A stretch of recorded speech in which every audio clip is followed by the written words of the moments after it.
We haven't talked enough lately, I think, as a movement and as a country about what's happening internationally. And you hear almost nothing about the Secretary of State, the person who's supposed to be in charge of our relationships all across the world.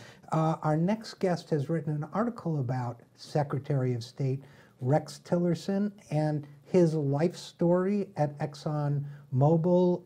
Trish Kahle is a journalist and writer. She's based in Chicago. She's getting a PhD in history at the University of Chicago. Her work has appeared in outlets like Jacobin, Salvage, Dissent, In These Times, The Ecologist, Salon, and Socialist Workers. So first of all, Trish, thanks for coming on the program.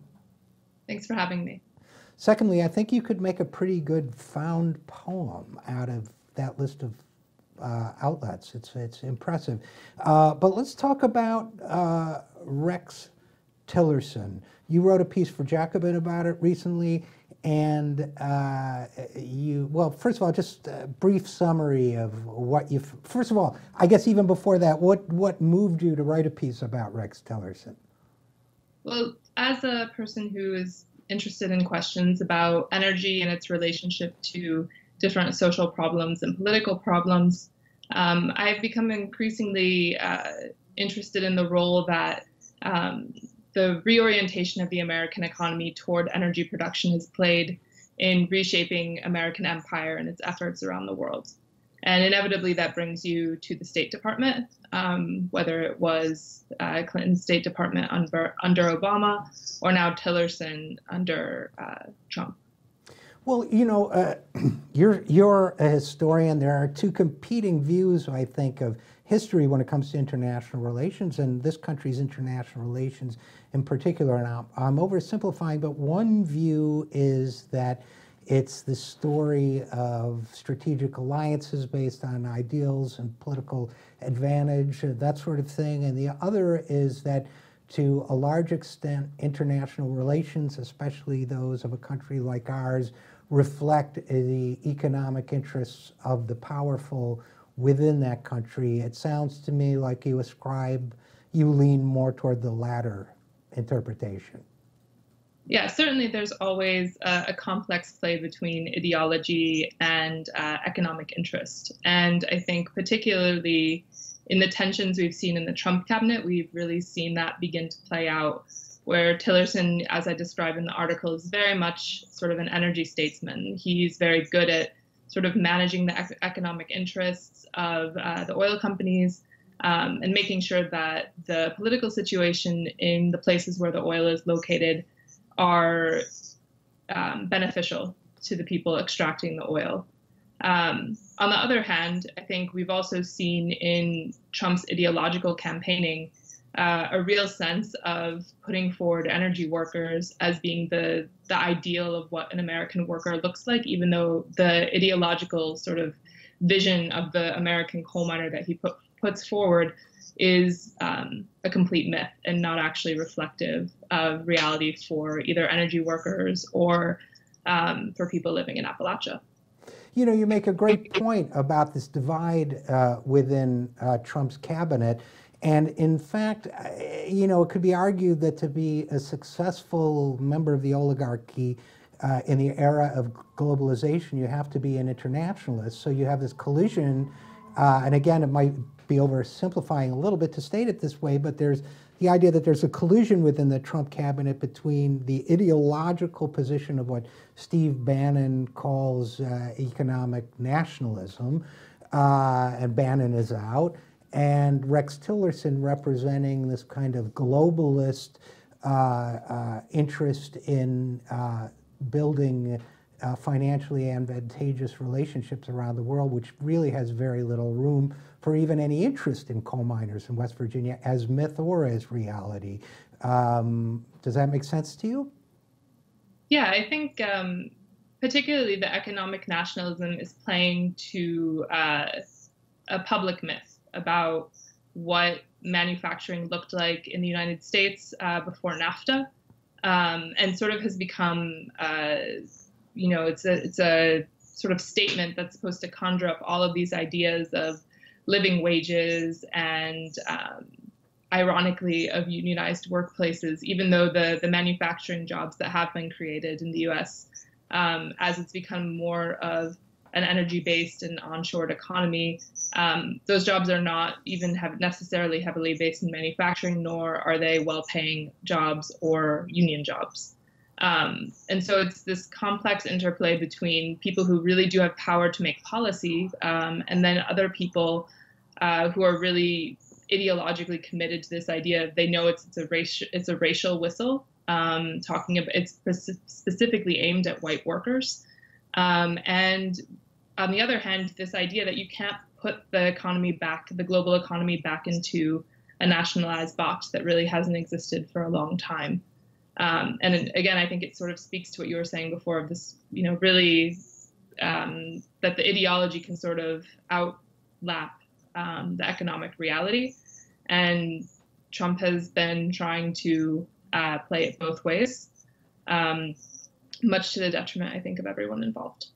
Yeah, and particularly the rest of us outside that administration. So what are some things that people should know about Secretary of State Rex Tillerson that they might not know?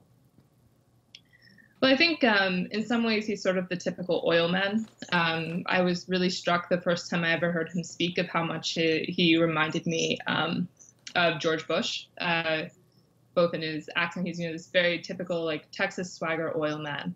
But I think what people really probably don't know as much about Exxon is that much of their national policy, right, the role that they've played both in environmental destruction and the driving down of labor conditions in the US has really been predicated on its international policy in places like Chad, other places across Southern Africa, and other countries worldwide, and where they've really played a very strong role in shaping the political outcomes in those countries over the last 40 years, undermining the promises of decolonization and liberatory politics by saying, these are the resources you have, and we're still going to control them. And so even in a world that, in theory, likes to have put ideas of national sovereignty at the forefront, that Exxon has really, and Rex Tillerson as part of their international office, has really played a significant role in undermining those promises for people in the formerly colonized world.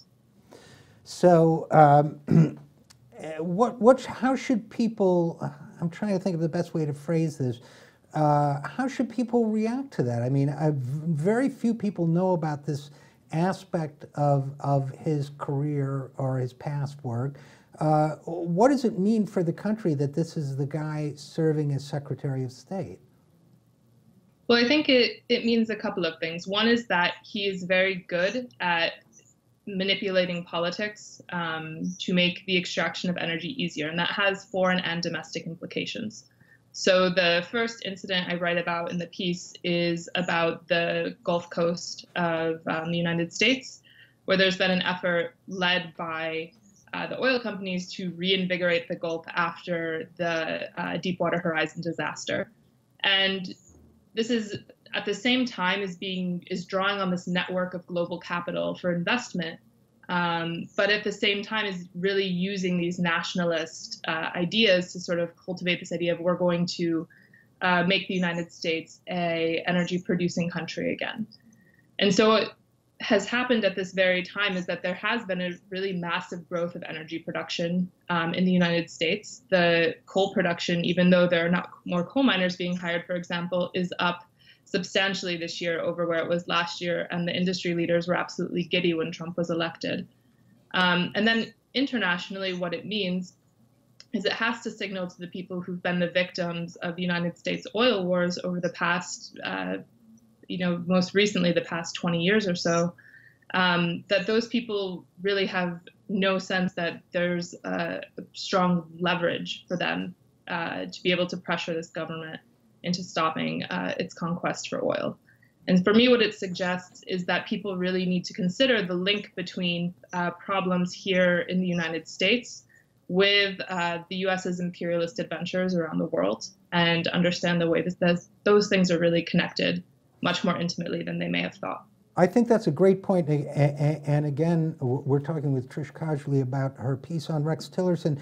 You describe the way you describe Tillerson and the kind of class of interests she represents I was picturing almost a two-faced coin or two-sided coin, where one side is, in this case, Tillerson, the internationalist, really kind of reinforcing economically and diplomatically the colonization of so much of the world, and then Tillerson, the domestic force, really driving the exploitation of our natural resources as well as our collective economic well-being. And as I think about those two sides of him, Tillerson, the internationalist, to me, I think of Armand Hammer, who was the head of Occidental Petroleum for many years, who was seen as a liberal figure, popular among Democrats, and considered enlightened, opened the way to negotiations with the Soviet Union. Now, Tillerson has strong relations with Russia and so on, where this kind of economic colonialism was tied to a sort of sense that, oh no, it's an enlightened kind of internationalism, and made it palatable to liberals. And I'm concerned whether, to a certain extent, Tillerson, among most of Trump's appointees, isn't also in many ways considered palatable to certain kind of ruling class liberal because of the same thing. I don't know what your thoughts are on that. Yeah, I think one of the things that's been really striking about Tillerson is that when he was first nominated, it caused a really big outroar, a sense of outrage among people that this person who was, tied to Exxon, who had been so deeply tied to climate change denial, who had known about climate change since at least the 1970s, but had covered it up willfully, that this person would be in charge of leading the State Department at a moment when we really are facing climate change and the climate crisis in an unprecedented way. But I think there's also a historical sort of convergence here that makes it easier for us to begin to expose these connections.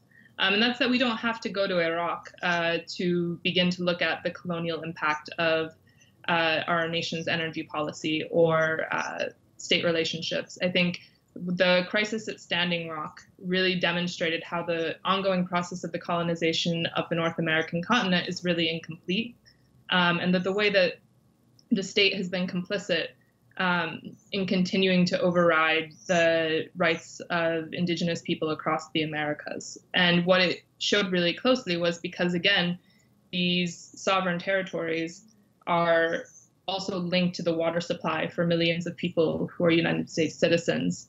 It brings the two issues together in a new way that I think opened a new area of conversation among different sections of the left in the United States to really think about the connections between the sort of palatable empire of someone like Tillerson, who, since having caused all this outrage, has now become one of probably the most palatable members of Trump's cabinet somehow to the liberal elite. At the same time, the real impact of imperial policy inside the United States itself has become clearer than ever before. Well, I guess it follows to a certain extent that in an era of globalization where national borders don't mean what they used to, that colonialism takes a different form too, or maybe a more overt form, and those who represent ruling class interests like Rex Tillerson are going to be feel equally free and be equally eager to exploit working people and indigenous peoples and other groups, and that's something, as you say, we should be more aware of. Does that, we only have about a minute left, but does that open up any room for activism on an international scale or international coordination of efforts? Well, so I think the first thing is that while it's true that colonialism doesn't look like the old British colonial office, the kinds of interventions we've begun to see in the current era actually strike me as being more similar to the old forms of colonialism than what we saw, for example, during the so-called humanitarian interventions of the 1990s, where, I mean, at the end of the day, when we're talking about colonial power, right, it's about shaping state relationships as well as, it's not just an economic relationship of extraction, it's also about undermining the political rights of people in those areas and actually taking political control. And we've begun to see that not just at the behest of the US, but also places like Saudi Arabia, who have begun to buy up land in the Horn of Africa, as well as China and re-emerging imperial ambitions by places like France. And so I think what we really have to try and understand as a movement is to try and understand why is this old but new form of colonialism re-emerging now? And I think the climate crisis is really the thing that ties it all together. And so the growing politics of climate justice that have really thought about this in international terms, in terms that can encompass things like racial and national disparities, is really the only way that we are going to be able to begin to address simultaneously the problems of the climate crisis and the problem of international disparities in democracy and power. Well, I think that's a great point, and unfortunately, we're going to have to leave it there. But Trish Kahle, journalist, writer, and PhD candidate in history, thanks for writing this piece, and thanks for coming on the program. Thanks for having me.